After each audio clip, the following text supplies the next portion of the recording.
Hey, welcome back to my channel.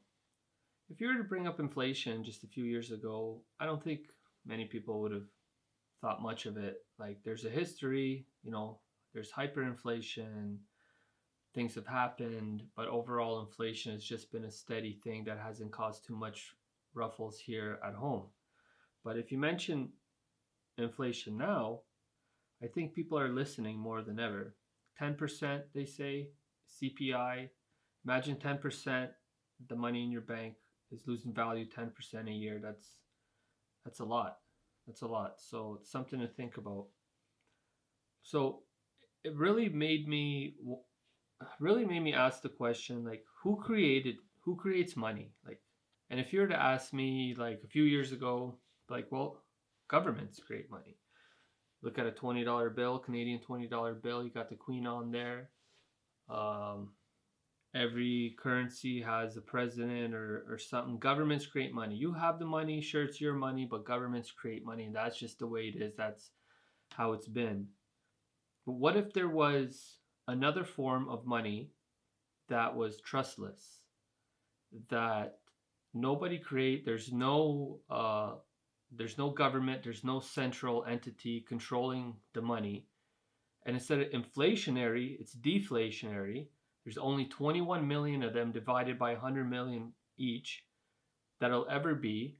People never took this thing serious uh, years ago when it came out. So, like, millions of Bitcoins have been lost because no one really thought they were anything, right?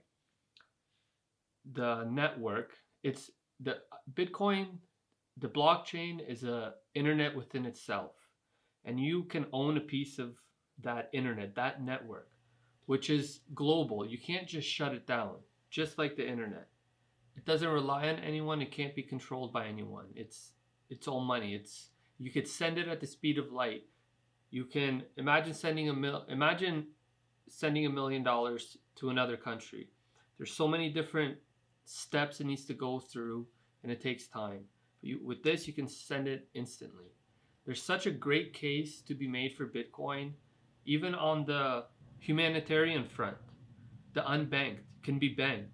They could have their own currency. They can start trading. They can get microloans. They can grow small businesses. It can make a huge difference.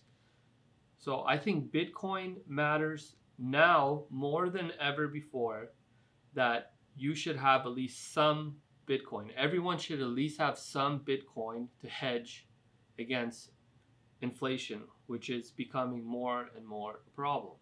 Orange pill. He got orange pilled. She got orange pilled. I pretty much got orange pilled. It just makes sense to me.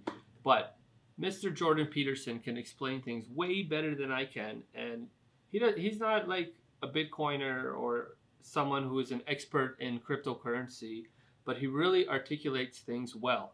So watch this 1 minute clip. He just accepted, in some sense, on faith, the idea that money is the government's fundamentally. The money, I know we all have our money and we own it, but it's a state construct. That's why each country has its own currency. And so one of the functions of the government is to deal with money. And the idea that you could abstract that away from the government, any conceivable government, conceivably forever, or at least forever as far as we're concerned, it's hard to wrap my head around how radical an idea that is. I don't know what that would mean if it was actually true. And so, the idea that, the arguments that you've presented that suggest that the notion that the government has valid control over money, and maybe that should be subject in some sense to the democratic process rather than the market process. It's going to take me a long time to think that through, because that really is it's unbelievably radical proposition. So there you have it. A question I asked myself was,